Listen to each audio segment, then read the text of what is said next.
بسم اللہ الرحمن الرحیم۔ دوستو، بنی اسرائیل میں ایک عورت تھی جو بہت بد کردار تھی۔ اللہ نے اس کو حسن و جمال بھی خوب دیا تھا اور وہ بدکار بھی انتہا درجہ کی تھی۔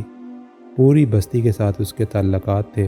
وہ اتنی مالدار ہو گئی تھی کہ اس نے اپنے لیے بڑا محل بنا لیا تھا اور ایک تخت بنوایا اور اس پر بن سنور کر ملکہ کی طرح تخت پر بیٹھنے لگی۔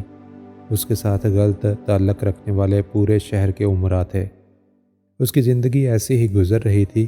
ایک مرتبہ وہ اپنے گھر کا دروازہ کھول کر تخت پر بیٹھی تھی۔ قریب کسی اور بستی کا نوجوان جو نیک تھا، عبادت گزار تھا، وہ ادھر سے گزرا اور گزرتے ہوئے اچانک اس کی نظر اٹھی تو اس بدکار عورت پر جا پڑی۔ اس بدکار عورت کی ایسی تصویر اس کے دل میں چھپی کہ وہ آگے تو چلا گیا مگر اس کا دھیان پیچھے ہی رہ گیا۔ پھر وہ مراقبہ میں، ذکر میں، تسبیحات میں، تلاوت میں جب بیٹھتا تو اس کا دل ہی نہیں لگتا تھا۔ اس نے روزے بھی رکھے لیکن دل سے خیال نہ نکلا۔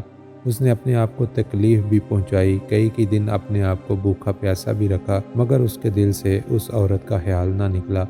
حتیٰ کہ ایک دن اس نے سوچا کہ جب اس خیال سے میری جان نہیں چھوٹ رہی تو میں اس کے پاس جاتا ہوں۔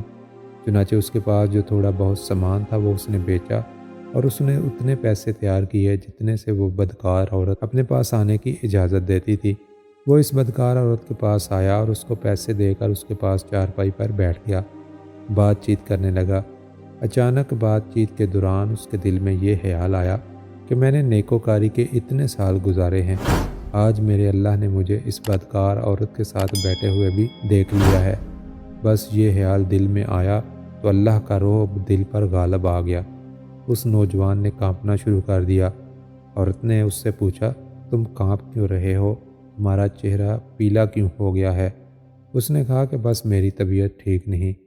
عورت نے کہا کہ تم جس مقصد کے لیے آئے ہو وہ مقصد پورا کرو اور جاؤ۔ اس نے کہا کہ نہیں۔ وہ بڑی حیران ہوئی کہ آج تک میں نے اپنی زندگی میں کوئی ایسا مرد نہیں دیکھا جو میرے قریب اس طرح چارپائی پر آ کر بیٹھے اور پھر برائی کیے بغیر ہی چلا جائے۔ یہ کیسا نوجوان ہے؟ نوجوان نے کہا کہ میں جاتا ہوں۔ اس نے کہا کہ تم کون ہو؟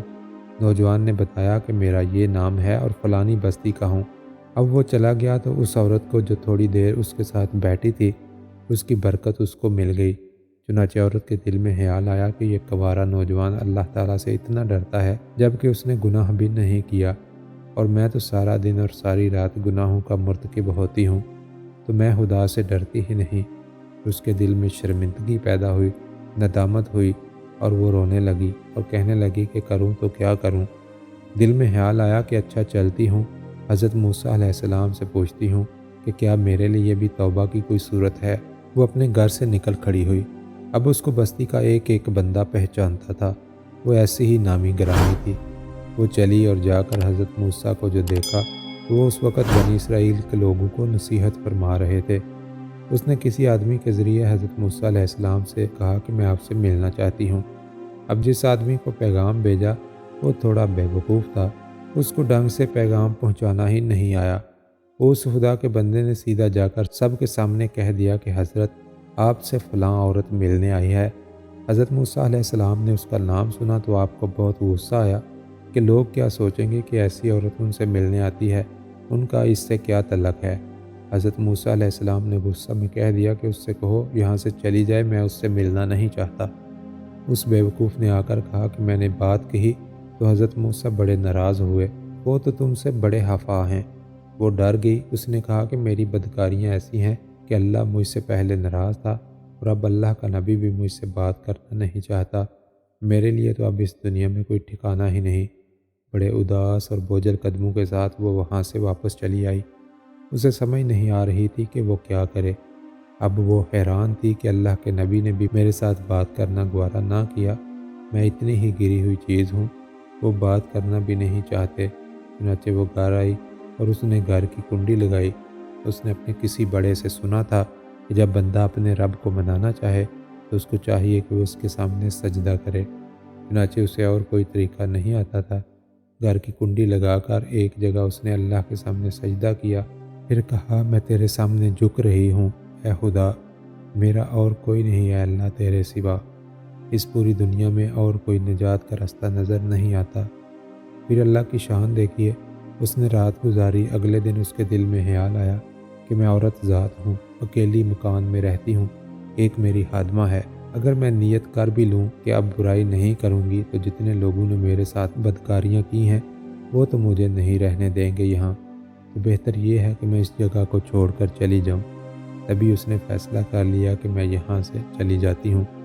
اس نے اپنے آپ کو ایک سادہ سے کپڑے میں لپیٹا تاکہ کوئی کپڑوں کو اور حسن و جمال کو نہ دیکھے۔ پھر اس نے سوچا عورت ذات ہوں، کہاں جاؤں؟ دل میں خیال آیا کہ وہ نیک نوجوان تھا جس کے دل میں اللہ کا اتنا خوف تھا، وہ اللہ کے ڈر سے کانپ رہا تھا۔ کیوں نہ میں اس نیک بندے کے پاس چلی جاؤں اور اس کی خادمہ بن کر رہوں، ممکن ہے کہ وہ مجھ سے نکاح ہی کر لے۔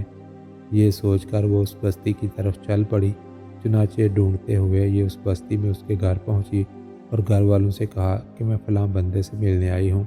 تو انہوں نے کہا کہ اس کا ذکر اور عبادت کا معمول ہے اور وہ کمرے سے اتنے بجے نکلتا ہے، تم انتظار کر لو۔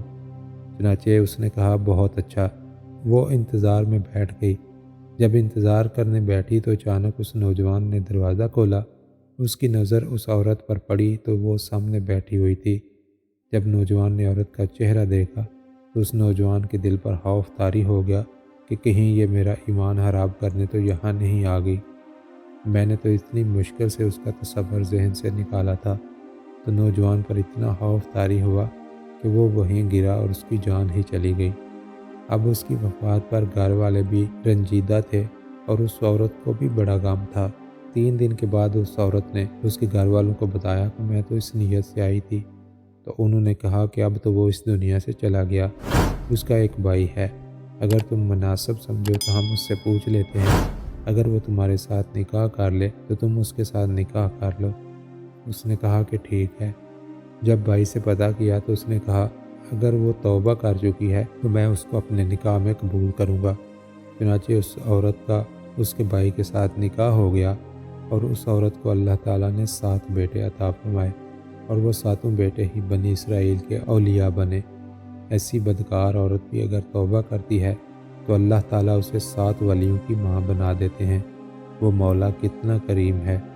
دعا ہے کہ اللہ تعالیٰ ہمیں نیکی کرنے اور برائی سے بچنے اور توبہ کرنے کی توفیق عطا فرمائے، آمین۔ دوستو ویڈیو کو لائک کریں، دوستوں کے ساتھ شیئر کریں اور اپنی رائے کا اظہار کمنٹس باکس میں ضرور کریں۔